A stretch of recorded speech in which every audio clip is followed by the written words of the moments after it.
Hello students, मैं engineer A के अवस्थी और मैं आप सभी लोगों को फिजिक्स में करा रहा था इलेक्ट्रोस्टैटिक्स।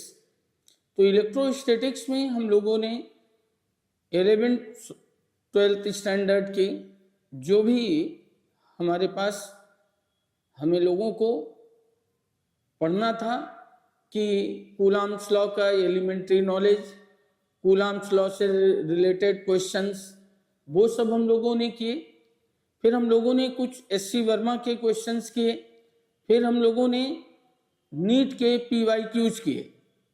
अब यहाँ पर आज हम लोग करेंगे जेईई मेंस के PYQs, प्रीवियस ईयर क्वेश्चंस को आज की क्लास में हम लोग देखेंगे।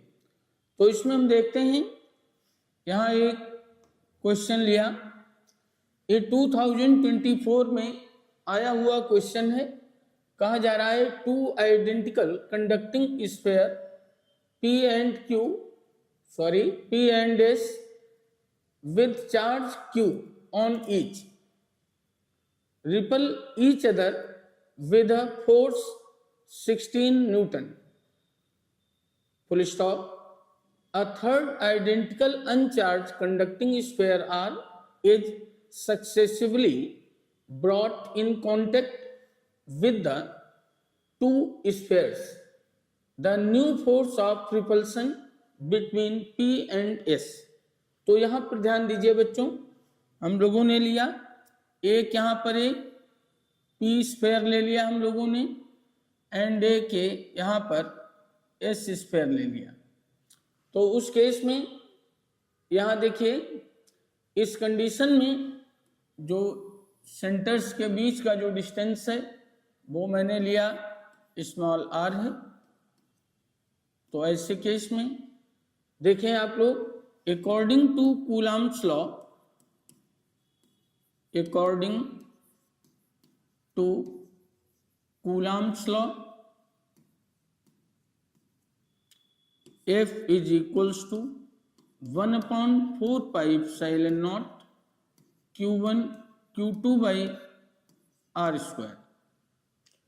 तो देखिए यहाँ भी चार्ज कितना है, Q ही है, एंड यहाँ भी चार्ज Q है। It means F is equals to हो जाएगा 1/4 pi epsilon naught Q square divide में R स्क्वायर। अब ध्यान दीजिए, कंडीशन क्या गिवन है, एक थर्ड अनचार्ज्ड स्फीयर R है, इसको पहले P के साथ टच कराया गया। तो ध्यान दीजिए बच्चों, जब P के साथ में टच कराया जाएगा तो इसके ऊपर चार्ज था Q एंड यहाँ चार्ज था 0। तो टोटल इस पूरे सिस्टम पे टोटल चार्ज क्या हो गया, यहाँ अगर हम देखें टोटल चार्ज की वैल्यू होगी Q + 0 = Q। आइडेंटिकल है, इसका मीनिंग हुआ जब इसको हमने सेपरेट किया, Q यहां कर दिया, R यहां कर दिया, सॉरी P है, इसको हम लिखेंगे यहां पर, ये P है, P स्फीयर है, ये P है स्फीयर, ये R है स्फीयर। अब यहां देखिए, ये P हुआ एंड ये R हुआ, ये इक्वली टू पार्ट्स में डिवाइड होगा चार्ज। इसका मीनिंग Q/2 यहाँ हो गया एंड Q/2 यहाँ हो गया। अब देखिए, R को S के साथ में किया जा रहा है, टच कराया जा रहा है। तो ये रहा हमारा R एंड ये हुआ S। R के ऊपर चार्ज है Q/2 एंड यहाँ चार्ज है Q। टोटल चार्ज अगर हम इस केस में देख लें तो क्या मिल जाएगा, total charge equals to Q + Q/2, ये आ जाएगा 3Q/2। अब ध्यान दीजिए, इन दोनों को भी हम सेपरेट कर रहे हैं, R ये रहा एंड S ये रहा। तो उस केस में जो 3q/2 चार्ज मिला है हमें, ये चार्ज इक्वली 2 पार्ट्स में डिवाइड होगा, तो यहाँ हो जाएगा 3q/4 एंड यहाँ भी 3q/4। तो देखिए बच्चों 3q/4 यहाँ है, 3q/4 यहाँ है। अब पूछा ये जा रहा है आपसे कि अगर इसे और इसे फिर से उसी डिस्टेंस पे प्लेस कर दिया जाए, तो उस केस में यहां पर ध्यान दीजिए, हम लोग क्या करेंगे,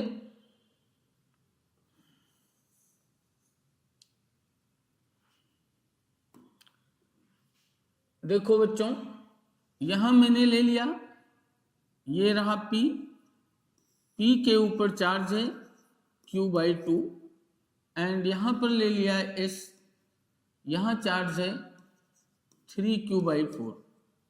इन दोनों के बीच का जो डिस्टेंस है स्मॉल r है।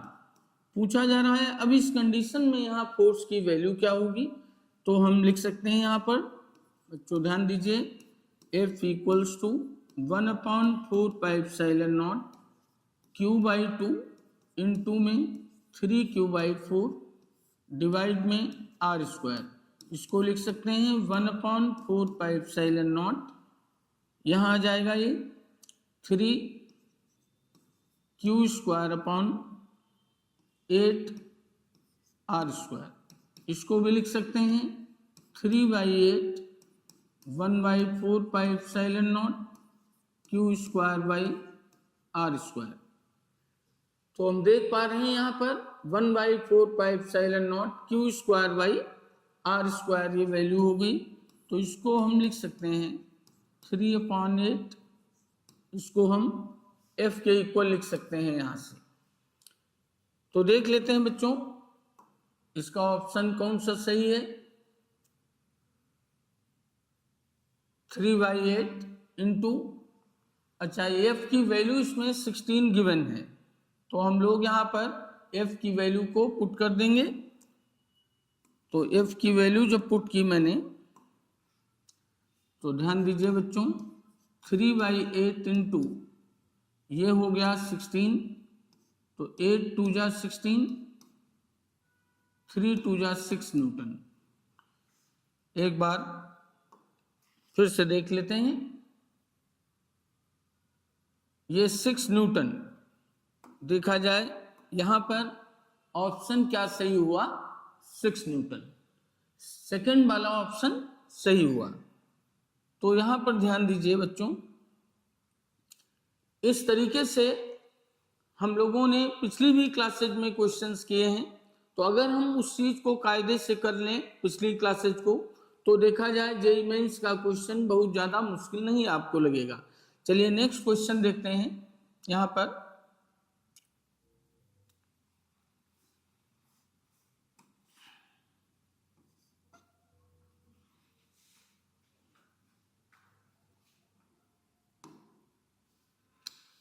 देखिए नेक्स्ट क्वेश्चन क्या है, 2 आइडेंटिकल चार्ज्ड स्फीयर्स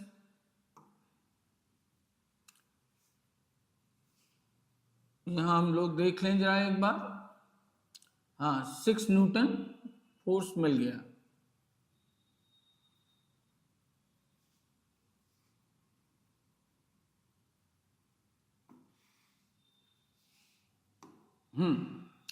देखिए बच्चों 2 identical charged spheres are suspended by strings of equal length. The strings make an angle theta with each other. When suspended in water, the angle remains the same if density of material of the sphere is 1.5 grams per centimeter cube. The dielectric constant of water will be। तो यहां पर dielectric constant water का find करना है। तो इसमें देखिए सबसे पहला काम करते हैं हम लोग, जो क्वेश्चन में कह रहा है ये भी 24 में आया हुआ क्वेश्चन है, और इस पैटर्न का जो क्वेश्चन है एक बार 1978 में भी आया, फिर 1990 में भी ये क्वेश्चन आया, 2004 में भी आया। इस तरीके से इसी पैटर्न का क्वेश्चन कभी थीटा की वैल्यू 30 डिग्री कर दी जाती, कभी 60 डिग्री कर दी जाती, कभी थीटा ही रखा जाता है।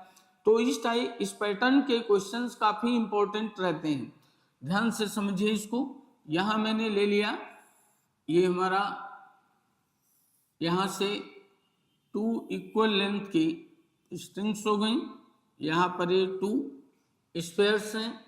अब देखिए यहाँ इसका अपना कुछ मास होगा, तो इसका वेट हो गया mg, यहाँ इसका भी वेट हो गया mg।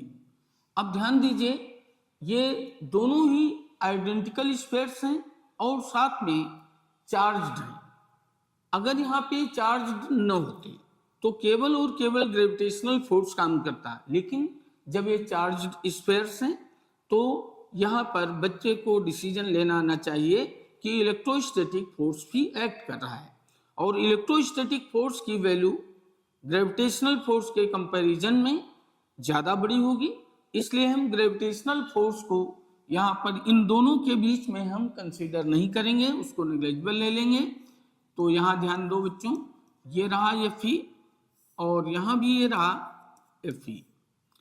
अब ध्यान दीजिए, जैसा कि पिछली क्लासेस में बताया है मैंने, अगर कोई स्ट्रिंग है और एक उसका एंड रिजिडली सपोर्टेड है एंड दूसरे एंड पर भी किसी भी टाइप का कोई फोर्स एक्ट कर रहा है, तो उस केस में हमेशा उस स्ट्रिंग में टेंशन होगा, and direction of tension is always towards the rigid support. तो रिजिडली जहां पे वो सपोर्टेड है उस डायरेक्शन में यहाँ पर टेंशन भी काम करेगा। यहाँ मैं जान पा रहा हूं क्वेश्चन से ये एंगल क्या है, थीटा है। तो इन दोनों के बीच का जो डिस्टेंस है मैंने सपोज किया कितना है, r है। तो उस केस में ध्यान दीजिए बच्चों, अगर हम यहाँ से परपेंडिकुलर ड्रॉ कर दें, इसी के पैरेलल एक लाइन यहाँ से बना ली। वो क्यों? क्योंकि टेंशन यहाँ पर ना ही हॉरिजॉन्टल डायरेक्शन में है और ना ही वर्टिकल डायरेक्शन में है। तो इसका मीनिंग हुआ कि इसको हमें रिजॉल्व करना है। रिजॉल्व करने के लिए उस वेक्टर का एटलीस्ट एक एक्सिस के साथ में एंगल मालूम होना जरूरी है, चाहे वो हॉरिजॉन्टल के साथ मालूम हो आपको या वर्टिकल के साथ में।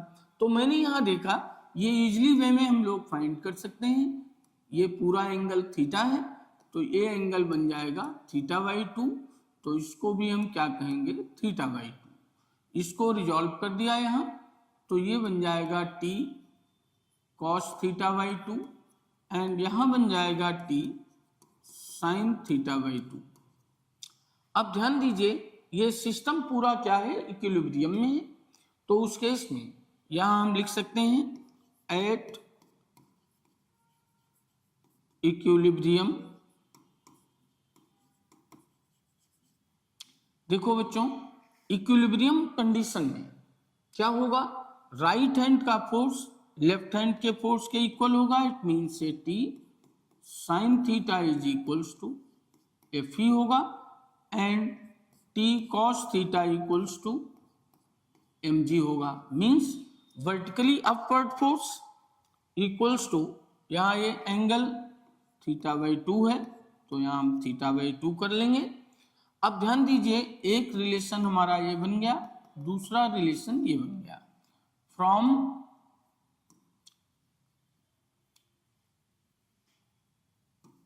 Equation 1 and equation 2 t sin θ/2 equals to Fe है and t cos θ/2 is equals to mg है। तो उस केस में यहाँ पर देखिए t से t यहाँ कैंसिल कर लीजिए, ये क्या हो जाएगा tan θ/2 is equals to Fe की वैल्यू हम पुट कर दें यहाँ 1/4πε0। ये होगा हमारा, यहाँ देखिए चार्जेस नहीं मालूम है तो हम अपनी तरफ से Q ले लेते हैं, तो ये बनेगा Q²/r²। देखिए ये कहाँ रखा गया है, एयर में। तो ऐसे केसेस में K की वैल्यू हम क्या लेंगे 1। जब कोई मीडियम ना भी गिवन हो तो ऐसे केस में हम एयर को ही कंसीडर करते हैं। तो एक रिलेशन हमारे पास बन गया, इसको हमने कुछ नाम दे दिया इक्वेशन नंबर 3। अब थोड़ा दिमाग लगाइए, इसी पूरे सिस्टम को हम कहाँ ले जा रहे हैं, किसी भी लिक्विड में। यहां पर दिखाइए जाए, हमने इसी को ले लिया,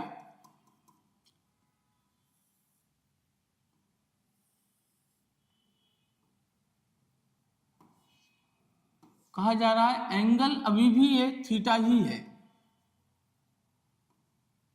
जब ये थीटा ही एंगल है तो भी देखिए, अब जब हम किसी लिक्विड में इसको ले जाएंगे तो अब थ्रस्ट जितना एक्ट कर रहा होगा उसके इक्वल वेट क्या होगा, रिड्यूस हो जाएगा। इट मींस यहां पर देखा जाए जो अपेरेंट वेट इसका होगा वो क्या होगा, W dash equals to W और 1 minus density of liquid D upon capital D। ये W की वैल्यू क्या है इसमें, ये हमारा mg हुआ और 1 minus small d by capital D हुआ। यहां मैं लिख देता हूं, देखो बच्चों, where small d equals to density of liquid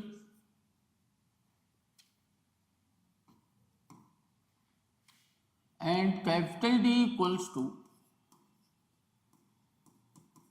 density of solid। तो ऐसे केस में यहां पर ध्यान दीजिए बच्चों, यहां इलेक्ट्रोस्टैटिक फोर्स भी काम करेगा, जिसको हम क्या कहेंगे, Fe, और कुछ डैश ले लीजिए, यहां भी ये W डैश होगा, W 1 minus small d by capital D ही होगा। यहां से दोनों के बीच का डिस्टेंस अभी भी स्मॉल r ही है, यहां से एंगल ये थीटा बाई 2 ही रहेगा। यहां टेंशन की वैल्यू भी चेंज हो जाएगी, क्यों, क्योंकि यहां पर देखिए सभी फोर्सेस की वैल्यू चेंज हो रही है। तो यहां पर देखिए इसको लिख दिया मैंने Fe डैश, यहां पर टेंशन को लिख दिया T डैश। अब देखिए कॉन्सेप्ट अगर बच्चे का क्लियर है और बच्चे के अंदर भी डिसीजन मेकिंग पावर है, बच्चे ने अपना वाई क्लियर करते हुए ही पढ़ाई की है, केवल मास्टर साहब ने जो लिखा दिया उसी को कॉपी पे लिखने से कोई फायदा नहीं। यहां ध्यान दीजिए, यहां पर हमने इसको, ये एंगल बन गया, ये थीटा बाई 2 ही होगा। देखो बच्चों, फिर बात वही आ गई, ये ऑलरेडी हॉरिजॉन्टल डायरेक्शन में है, ये ऑलरेडी वर्टिकल डायरेक्शन में है। ऐसे केस में हम देख रहे हैं टी डैश ना हॉरिजॉन्टल में है और ना ही वर्टिकल में है, तो इसको हमें क्या करना पड़ेगा, सबसे पहले रिजॉल्व करना पड़ेगा। T dash cos theta by 2 and यहां होगा T dash sine theta by 2। अब देखिए इक्विलिब्रियम यहां भी स्टेब्लिश है, तो उस केस में हम देख लेते हैं।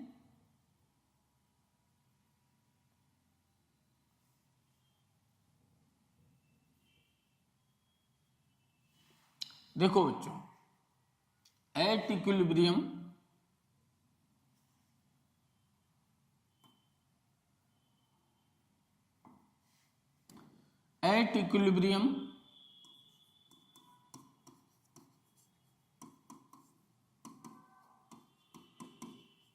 Equilibrium T dash sine theta by 2 equals to हुआ Fe dash and T dash cos theta by 2 equals to हुआ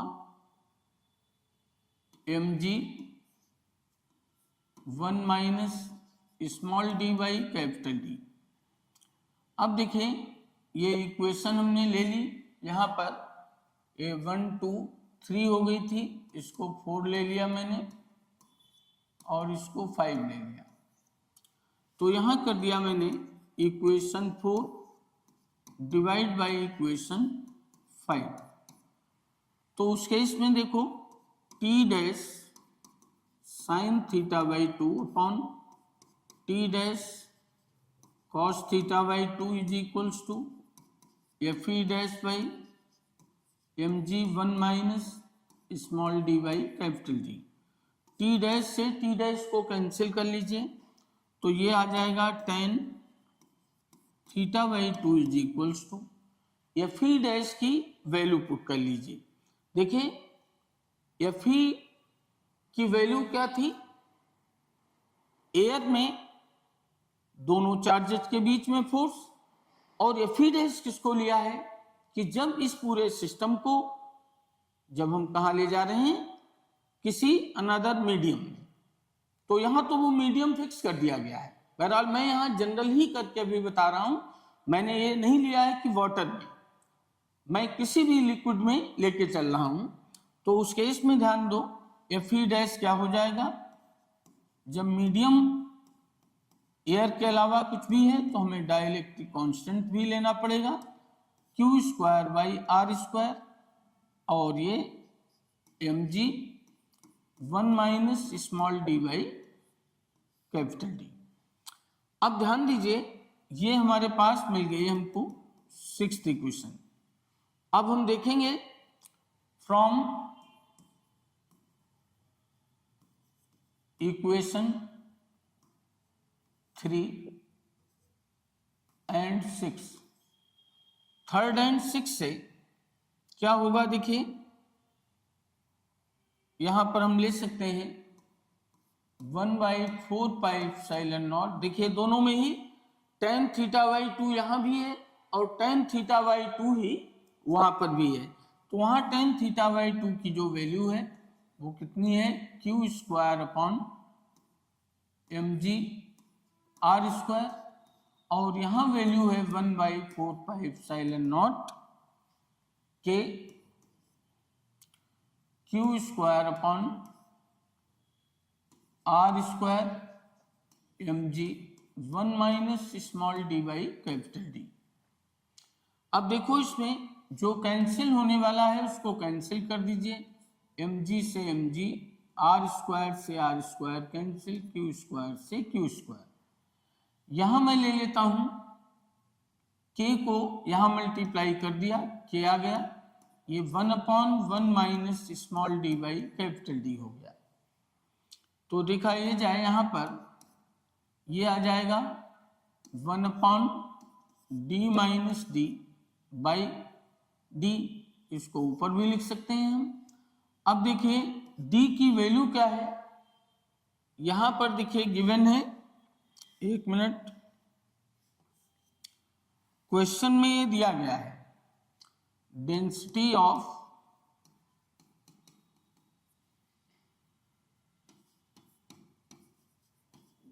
material of sphere capital D equals to 1.5 gram per CC and small d होता है 1 ग्राम per CC. Means यहां liquid क्या है, water है, इसलिए हम यहां पर क्या पुट कर देंगे 1, के इक्वल्स टू ये होगा 1.5 अपॉन में 1.5 माइनस ये 1 हो गया, तो 1.5 बाई ये 0.5 हो जाएगा, इससे इसको कैंसिल किया, 5 3 जा, तो आंसर कितना मिल गया, यहां पर वाटर का कितना आ जाएगा 3, के की वैल्यू क्या मिलेगी आपको 3 मिल गई।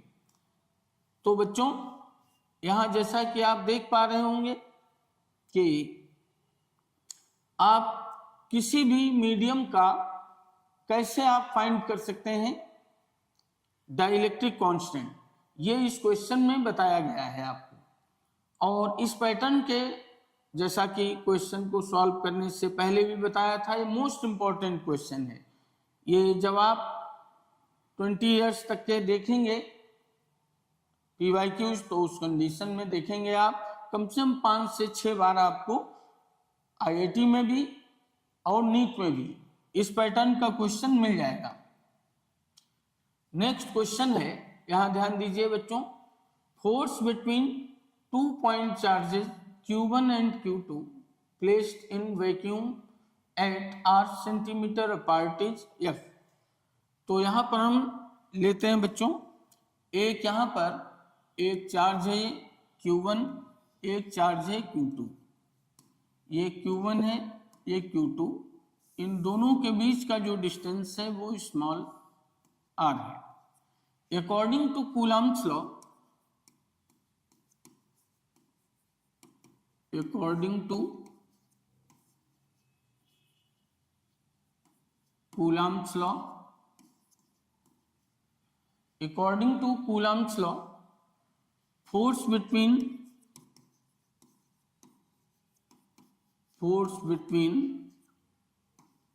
Q1 and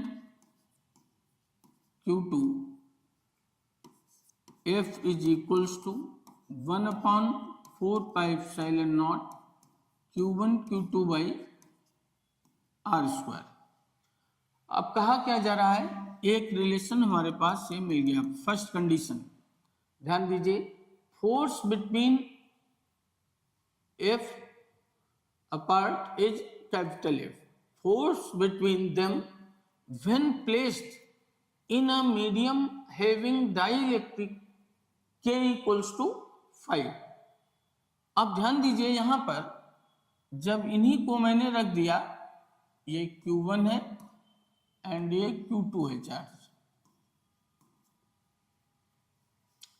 अब ध्यान दीजिए ये किसी मीडियम में हमने पुट किया, तो उस कंडीशन में देखें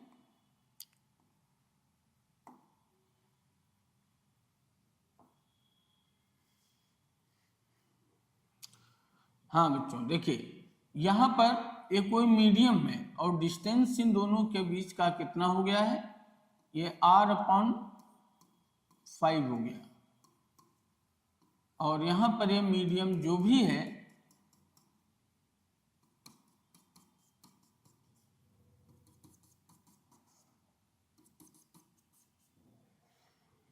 ये जो भी मीडियम है इसका K कितना है, K भी 5 है।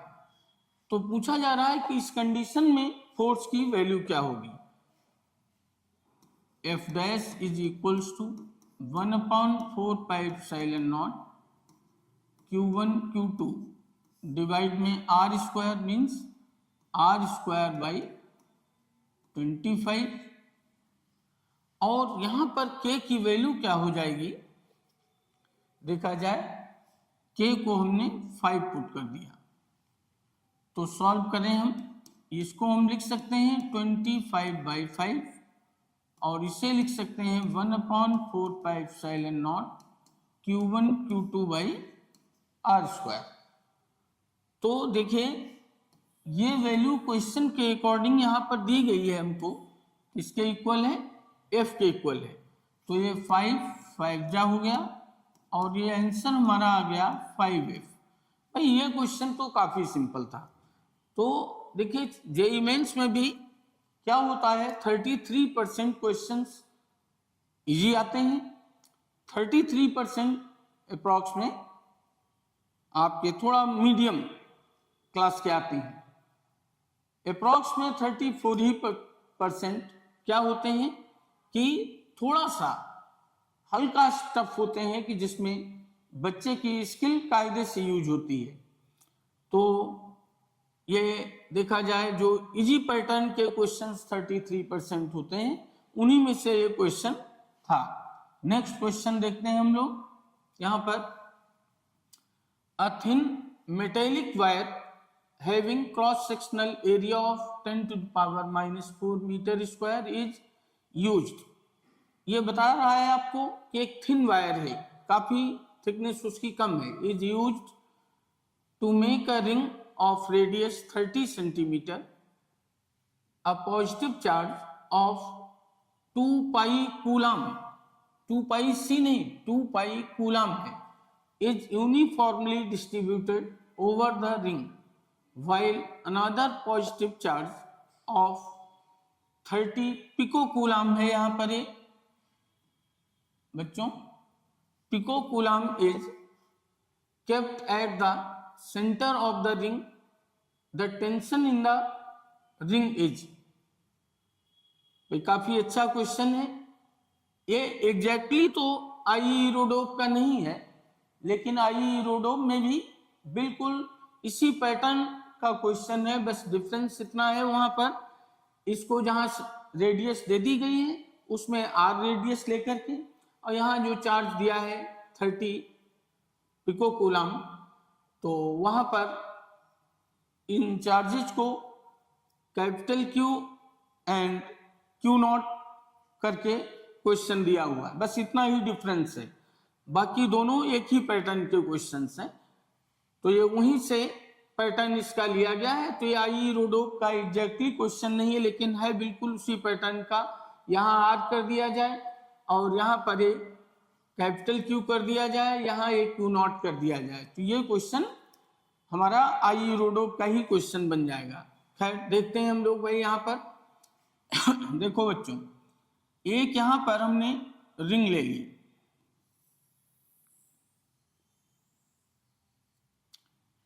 इस रिंग की रेडियस को हमने, मैं पहले आपको जनरल बताऊंगा, इसकी रेडियस को आर ले लिया मैंने।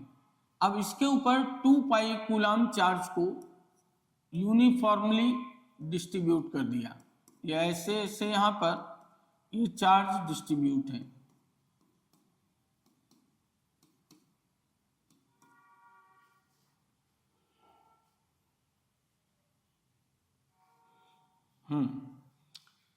बच्चों देखो ये चार्ज यहां पर डिस्ट्रीब्यूट है। तो देखिए हमें ये मालूम है कि जब यहां पर हम एक चार्ज को प्लेस करेंगे Q, एंड यहां पर चार्ज हमने इसको कैपिटल Q ले लिया, तो उस केस में अगर हम देखें कि कुछ चार्ज यहां पर भी होगा तो ये चार्ज इसको भी रिपल करेगा, यहां भी रिपल करेगा, यहां भी रिपल करेगा, हर एक पॉइंट पर Q charge capital Q charge को रिपल करेगा। तो जाहिर सी बात है इस स्ट्रिंग में टेंशन बनेगा, लेकिन यहां जो रिपल्सिव फोर्स है उसे फाइंड करने के लिए, चूंकि यहां केस डिस्ट्रीब्यूटेड चार्ज का है, हमारे पास में जो कूलम्स लॉ है उसको हम केवल तभी अप्लाई कर सकते हैं जब पॉइंट चार्जेस हो। तो मैंने यहां पर क्या किया, इसका एक एलिमेंटल पार्ट लिया मैंने, ये यहां समझाने के लिए इतना बड़ा मैं ले रहा हूं, एक्चुअल में काफी छोटा है। तो ए पॉइंट ले लिया, ए बी पॉइंट ले लिया। यहां से अगर हम देखें, ये एक देखा जाए एक स्मॉल लेंथ है, इस पार्ट की लेंथ मैंने ले ली, क्या है dm। ये जस्ट लाइक पॉइंट है बच्चों, ऐसे ये मैंने यहां समझाने के लिए इतना बड़ा पोर्शन आपको दिखाया है। तो ध्यान दीजिए इस पूरी रिंग के ऊपर चार्ज हमें मालूम है कितना है 2 पाई, तो इतने पार्ट पर चार्ज की वैल्यू पहले हमें फाइंड करनी होगी। देख लेते हैं। According to question, charge on 2 pi R length क्या है, Q है। Q कहिए चाहे 2 पाई कहिए, चलिए हम इसको 2 पाई ही ले लेते हैं। तो यहां हम ले लेंगे charge on unit length. Charge on unit length को ही हम लीनियर चार्ज डेंसिटी भी कह सकते हैं। क्या हो जाएगा, सिंपल यूनिटरी मेथड लगा दो, 2 pi upon 2 pi are.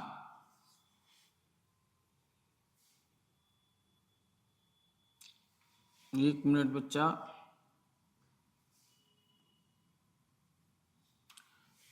Are हम लोगों ने इसको हम बाद में पुट कर देंगे चल के।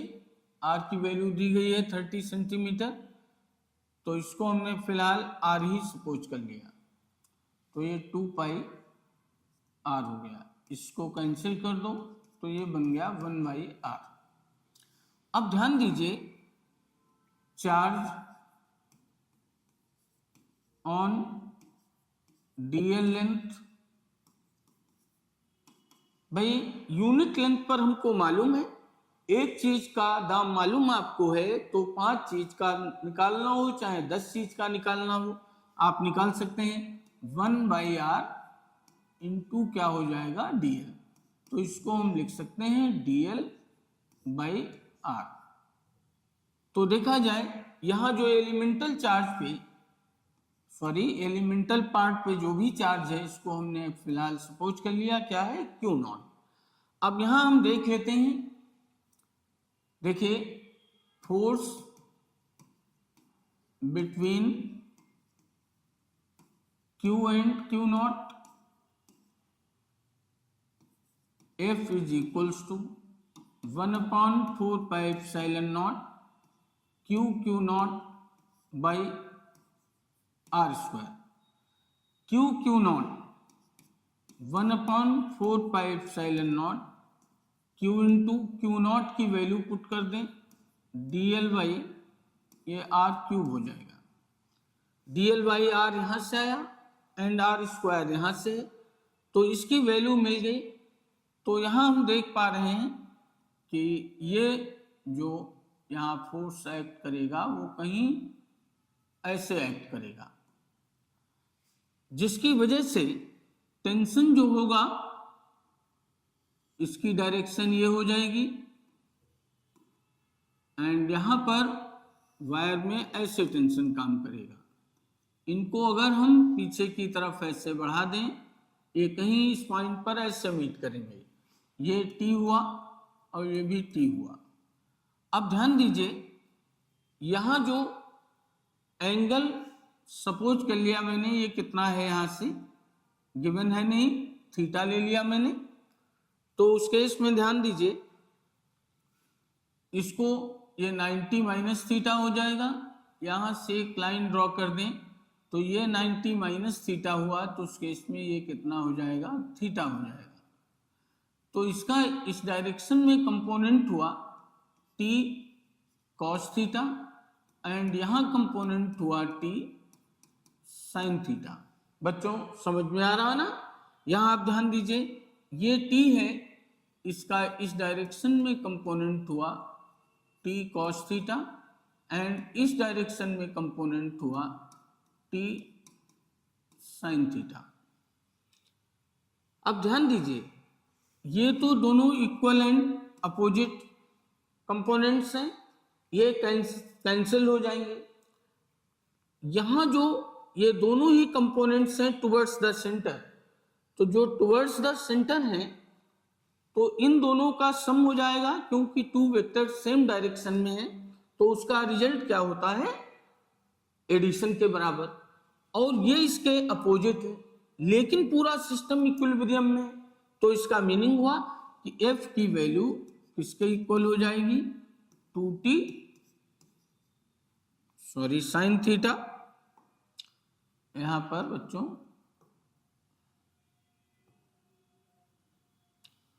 2t a sin theta equals to, यहां पर देखिए हम देख सकते हैं 1/4πε0 Q इंटू dl/ ये r³ है। तो यहां पर देखो साइन थीटा को हम लोग क्या लिख सकते हैं, साइन थीटा को लिख सकते हैं for small value of theta, sine theta equals to theta equals to arc upon radius, और आर्क इसमें क्या है, dl/2, पूरा dl लिया है तो ये कितना हो जाएगा, dl/2 हो जाएगा। तो dl/2 अपॉन में ये आर्क हुआ बाई रेडियस, ये आर्क हुआ। अगर यही वैल्यू हम पुट कर दें तो उस केस में ध्यान दीजिए बच्चों, क्या मिलेगा हमें,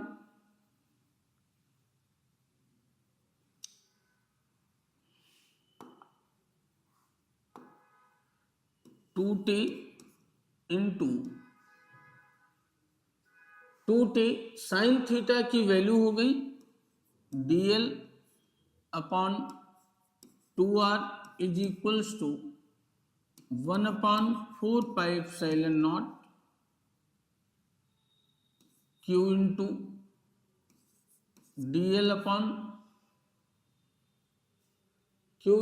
dl by r cube. Calculation देखते रहना बच्चों, मिस्टेक नहीं होनी चाहिए। 2 से 2 कैंसिल कर दो, एक आर से ये आर स्क्वायर हो जाएगा, dl से dl कैंसिल हुआ तो t की वैल्यू मिल जाएगी 9 इंटू 10⁹ हो गई, इंटू में q कितना था, उसकी वैल्यू 30 पिकोकूलम, तो 30 इंटू यहाँ पर 10⁻⁻12 डिवाइड में आर स्क्वायर। आर स्क्वायर का मीनिंग हुआ, आर कितना था, R is equals to 30 centimeter, या इसको 0.3 मीटर भी कह सकते हैं। एंड क्यू जो सेंटर पे चार्ज रखा हुआ था वो था 30 पिकोकूलम, इसका मीनिंग हुआ 30 10⁻⁻12 कूलम। तो यहाँ 0.3 इसको लिख दिया, इंटू में 0.3 कर दिया, इससे कैंसिल किया तो यहाँ ये 100 आ जाएगा। अब यहाँ हम देख लेते हैं, 3 3 जा 9 हो गया, यहाँ क्या आ जाएगा, देखिए एक जीरो ये है, 2 जीरो ये, 3 जीरो बन गए, तो ये 10⁻9 10⁻12 बनेगा, और -10⁻12 तो ये क्या आ जाएगा आंसर 3 न्यूटन। तो यहाँ जो टेंशन की वैल्यू होगी वो किसके इक्वल होगी, 3 न्यूटन के इक्वल। जो स्ट्रिंग में टेंशन काम कर रहा है उसकी value, the tension in the string, the tension in the ring is 3 Newton. तो बच्चों किसी कोई क्रॉस क्वेश्चन करना हो तो कर सकते हो। नेक्स्ट क्वेश्चन हम लोग देखेंगे, यहां पर क्या कह रहा है, 2 equal positive point charges are separated by a distance 2a. The distance of a point from the center of the line joining two charges on the equatorial line at which force experienced by a test charge Q0 becomes maximum is a by root x. The value of x is 2023 में ये question आया हुआ है। तो इसको अब हम लोग देखेंगे। यहाँ पर देखिए, यहाँ पर 2a डिस्टेंस है, तो बेहतर होगा कि हम लोग यहाँ पर एक्स वाई एक्सिस की हेल्प ले लें। 2 इक्वल पॉजिटिव चार्जेज हैं, इसका मीनिंग हुआ यहाँ पर एक चार्ज लिया मैंने Q है, और उतनी ही डिस्टेंस पे यहाँ लिया, ये भी Q है। यहाँ से इक्वेटोरियल लाइन पर दोनों के बीच का डिस्टेंस है 2a, तो इसका मीनिंग हुआ यहाँ भी ये a हुआ, यहाँ कोई चार्ज हमने प्लेस किया Q0। The distance of a point from the center of the line joining two charges on the equatorial line at which force experienced by a test charge Q0 the distance of a point from the center becomes maximum is a by root X. तो यहां पर ध्यान दो बच्चों, ये a है, इसको मैंने ये डिस्टेंस ले ली, क्या है, r है। तो यहां से फोर्स ऐसे लगाएगा, ये फोर्स ऐसे लगाएगा, यहां Q नॉट है। तो इन दोनों के बीच में फोर्स को हमने F1 ले लिया और यहाँ फोर्स F2 ले लिया। ये दोनों ही फोर्स एक्चुअल में इक्वल ही होंगे, ये भी F होगा, ये भी F होगा, क्योंकि चार्जेस का मैग्नीट्यूड एंड डिस्टेंस दोनों ही क्या है, सेम है। तो यहाँ पर ध्यान दीजिए, F इक्वल्स टू क्या हो जाएगा, 1/4πε0 Q not by under root में a² प्लस r²। तो इसका भी कर दिया, तो उस केस में a² प्लस r², डिस्टेंस का स्क्वायर किया। यहाँ हमने r एंड a की हेल्प से पाइथागोरस थ्योरम से फाइंड कर लिया। ये a पॉइंट ले लिया, इसको b पॉइंट ले लिया एंड इसको c पॉइंट ले लिया। तो यहाँ मैं देख रहा हूं कि देखिए, सपोज किया ये एंगल क्या है, थीटा है, तो ये भी एंगल थीटा होगा। यहाँ से हमने एक हॉरिजॉन्टल लाइन ड्रॉ कर दी, ये एंगल थीटा ही मिलेगा, ये भी एंगल थीटा ही मिलेगा। इसका इधर कंपोनेंट हुआ F, एक मिनट बच्चों, यहां मिल जाएगा F cos थीटा और यहां मिलेगा F sin थीटा। ऐसे ही यहां पर मिलेगा ये F cos थीटा एंड इधर मिलेगा F sin थीटा। तो यहां देखा जाए, ये दोनों ही कंपोनेंट्स क्या होंगे, ये कैंसिल हो जाएंगे। Resultant force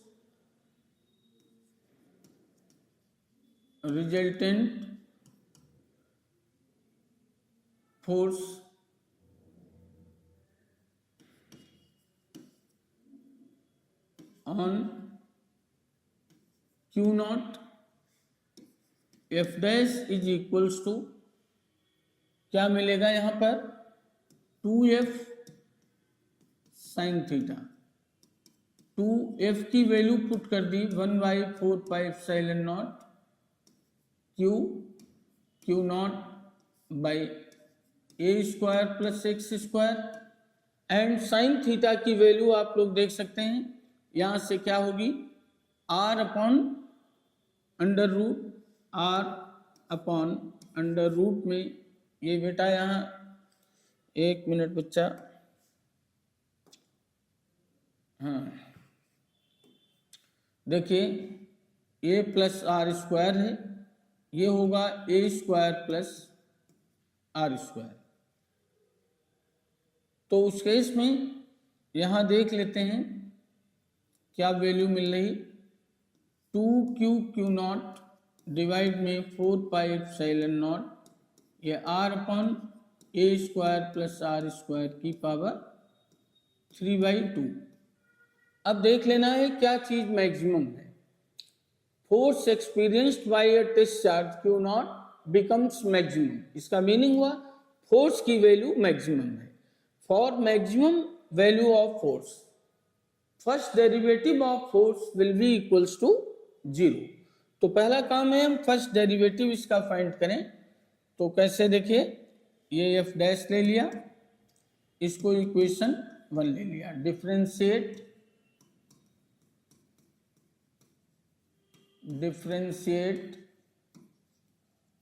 both side with respect to r। तो ये हो जाएगा dF dash by dr equals to 2Q naught divide में 4πε0, ये तो कांस्टेंट हो गया, d/dr of r/a² plus r² की पावर 3/2। तो यहाँ पर क्वेश्चन रूल लग जाएगा, तो ध्यान दीजिए। इसको हम लोग थोड़ा आगे यहाँ से करते हैं।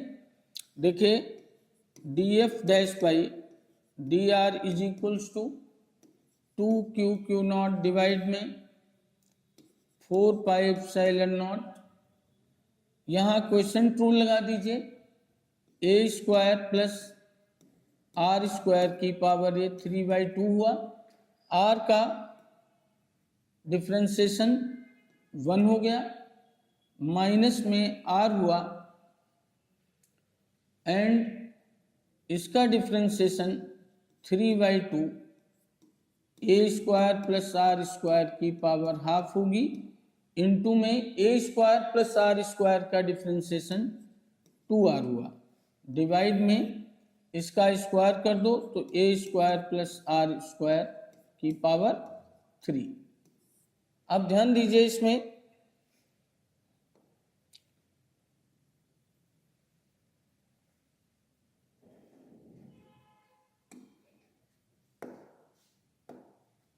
For maximum value of f dash df dash by dr equals to 0। तो यहां पर देखो बच्चों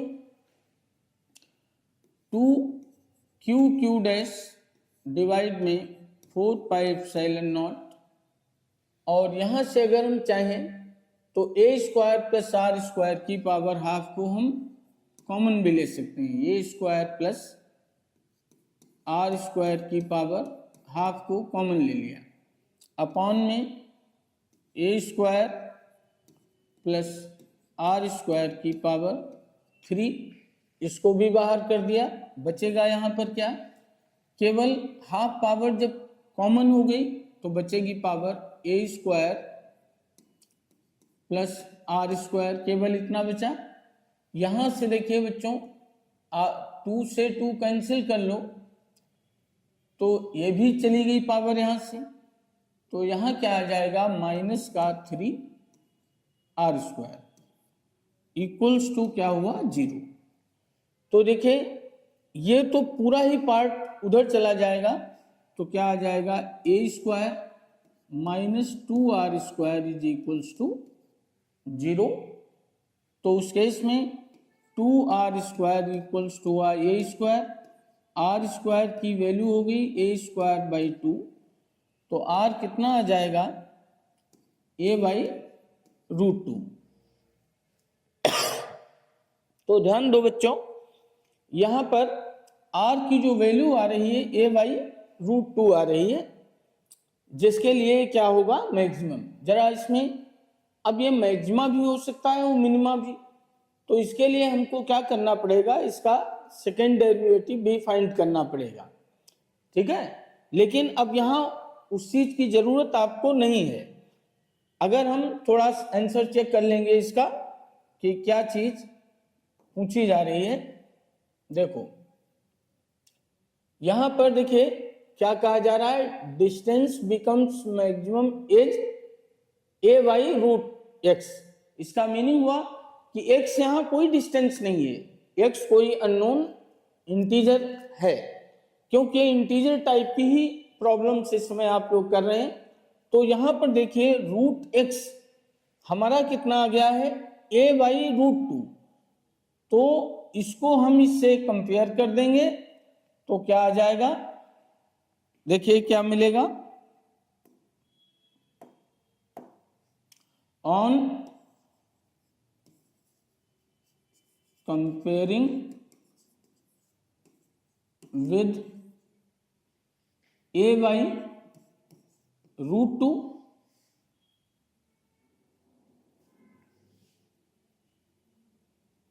and a by root x।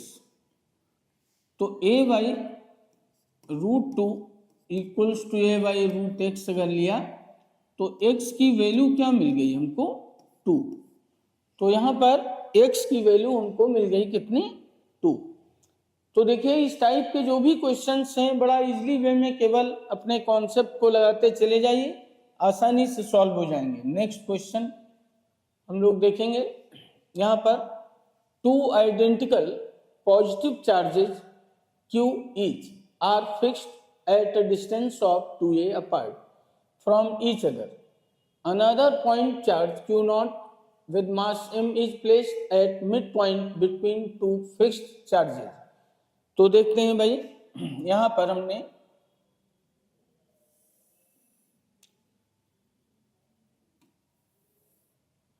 ये सेंटर ले लिया, यहां हमने चार्ज को रख दिया, टू चार्जेज हैं, एक चार्ज मैंने यहां रख दिया Q और एक यहां रख दिया Q। यहां पर मिड पॉइंट पर Q नॉट प्लेस किया। ये डिस्टेंस कितनी है? A है, एंड ये वाली डिस्टेंस क्या है? A ही है। तो उस केस में ध्यान दो बच्चों, यहां इन दोनों के बीच में भी एक रिपल्सिव फोर्स काम करेगा और इन दोनों के बीच में भी।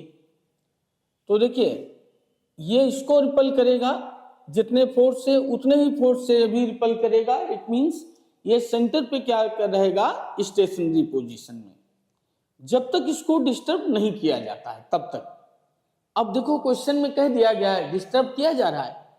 For small displacement along the line joining the fixed charges। तो देखिए ये जो फिक्स्ड चार्जेज हैं इसके along, मतलब ये नहीं कि किसी एंगल पे आप इसको डिस्प्लेस कर रहे हैं, इसी लाइन के along अगर आप इसको एक स्मॉल डिस्प्लेसमेंट देते हैं, ये डिस्प्लेसमेंट मैंने ले लिया क्या है? x। x is much less then small a। यहां पे हम लिख भी देते हैं where x is much less than small a, तो स्मॉल डिस्प्लेसमेंट दिया जा रहा है। अब अगर हम इसको यहां के बजाय अगर हम यहां देखेंगे, जब इसको हम यहां डिस्प्लेस कर देंगे तो उस केस में एक तो फोर्स से अप्लाई करेगा रिपल्सिव इसके ऊपर, क्या है? F1, एंड ये इसके ऊपर फोर्स एक अप्लाई करेगा जिसको क्या कहेंगे? F2। इन दोनों की वैल्यूज डिफर करेंगे। इट मींस ये एक नेट इलेक्ट्रिक फोर्स एक्सपीरियंस करेगा। तो वो कितना नेट फोर्स होगा उसकी वैल्यू पहले हम फाइंड करें। तो नेट तो बाद में फाइंड करेंगे, पहले उन दोनों पेयर्स के बीच में तो फोर्स मालूम हो। ध्यान दीजिए F1, देखो ध्यान से बच्चे समझिए, F1 मैंने किसका लिया है? Q एंड Q नॉट, इन दोनों के बीच में। चाहो तो इसको A ले लो और इसको B ले लो एंड इसको C ले लो। Force between A and C equals to 1/4 pi epsilon nought Q not by, यहां से यहां की डिस्टेंस क्या होगी? A प्लस एक्स का होल स्क्वायर। अब ध्यान दीजिए F2 is equals to force between B and C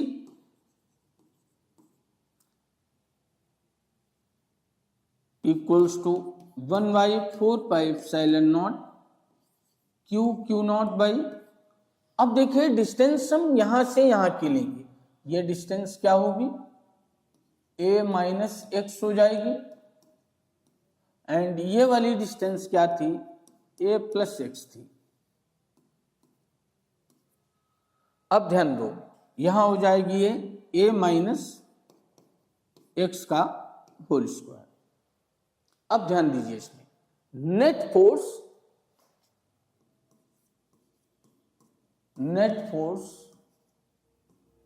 along the displacement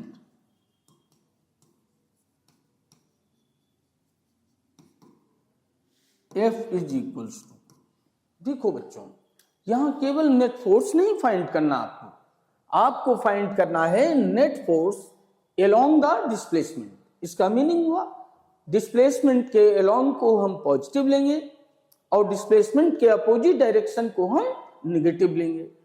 तो डिस्प्लेसमेंट किधर किया है मैंने, टुवर्ड्स बी, तो टुवर्ड्स बी जो फोर्स एक्ट कर रहा है उसको हम पॉजिटिव ले लेंगे एंड अपोजिट वाले को निगेटिव ले लेंगे। तो यहां ध्यान दीजिए F1 की वैल्यू है 1/4πε0 Q नॉट डिवाइड में a प्लस एक्स का whole square minus 1/4πε0 Q not by a minus x का होल स्क्वायर। अब इसको हम सॉल्व करेंगे तो 1/4πε0 Q नॉट को कॉमन ले लिया तो ये आएगा 1/a प्लस एक्स का whole of square minus 1/a minus x का होल स्क्वायर। तो यहाँ ध्यान दीजिए बच्चों 1/4πε0 Q बाई, यहाँ ध्यान दीजिए यहाँ एलसीएम ले लिया a माइनस एक्स का whole square and a plus x का होल स्क्वायर। यहाँ देखिए a square plus X square minus 2ax और minus a square minus x square minus 2ax। इससे इसको कैंसिल किया, इससे इसको कैंसिल किया, जिससे कि यहाँ पर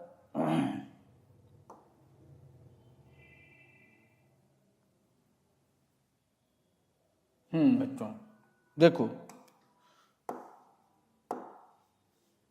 F इज इक्वल्स टू क्या मिलेगा 1/4πε0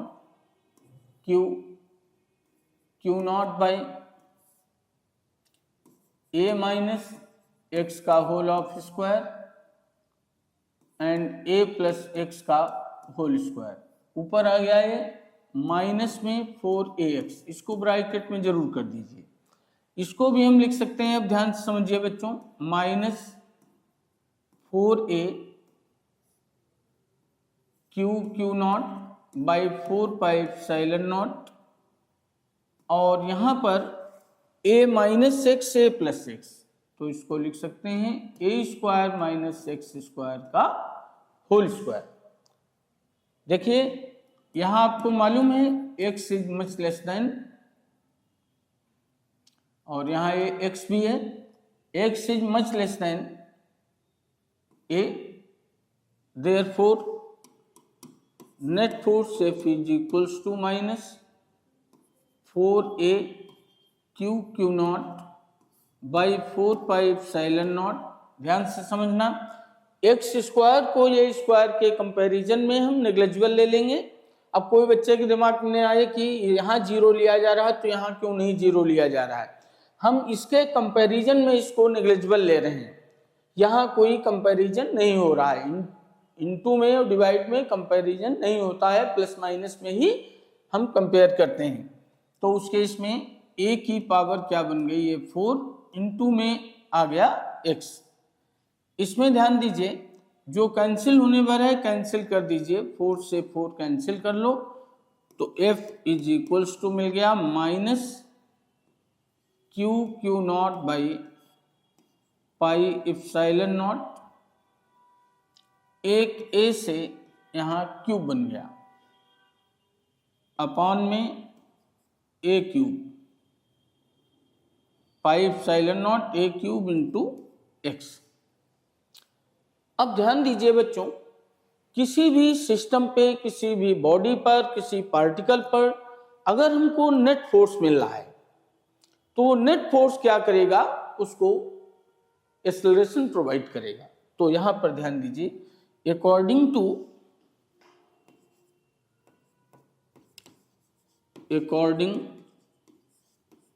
to Newton's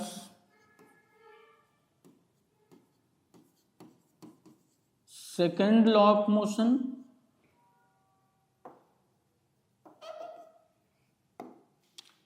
second law of motion, F is equals to mass into acceleration. देखिए ए यहाँ यूज किया गया है क्वेश्चन में ही, इसलिए हमने एक्सेलरेशन को अल्फा से रिप्रेजेंट कर दिया। तो इसको हम लिख सकते हैं m alpha is equals to minus q naught by pi epsilon naught a q into में x। तो अल्फा की वैल्यू होगी minus q naught by pi epsilon naught m a cube हो जाएगी इंटू में x। देखिए on comparing with alpha equals to minus omega square x, तो देखिए जब भी एक्सेलरेशन डिस्प्लेसमेंट के अपोजिट डायरेक्शन में एक्ट करता है तो वो क्या होता है, SHM।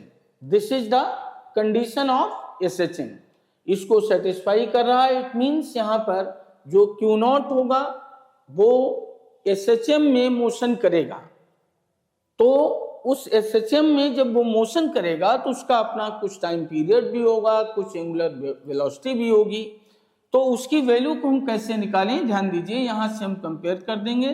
तो ओमेगा स्क्वायर आया q naught by pi epsilon naught m a cube. इसको भी हम लिख सकते हैं 4 pi square upon t square. तो इसको भी लिख सकते हैं t square is equals to 4 pi cube epsilon naught m a cube upon में क्यू नॉट। यहां से हम टी की वैल्यू को फाइंड कर सकते हैं।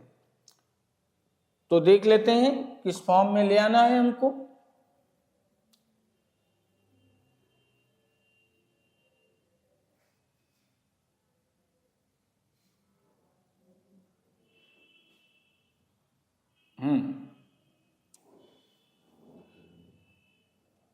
तो देखिए बच्चों, यहां पर अगर हमें टी लेना है तो दूसरी साइड में हम क्या करें,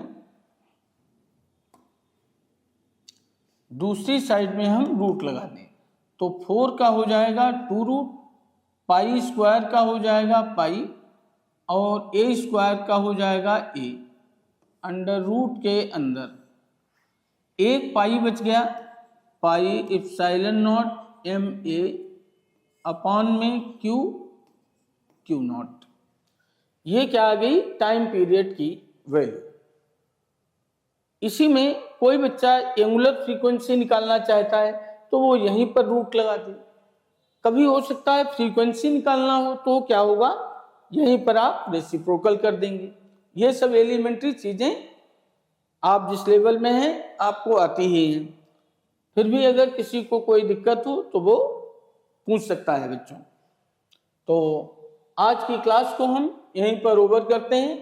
अभी नेक्स्ट क्लास में भी हम जेईई मेंस के ही PYQs ही आपको हम कराएंगे। अच्छा, सभी बच्चे अपने नोट्स कायदे से बनाते रहेंगे। जितना अच्छा नोट्स होगा उतनी अच्छी तुम्हारी प्रिपरेशन होगी। ठीक बच्चों, ऑल द बेस्ट।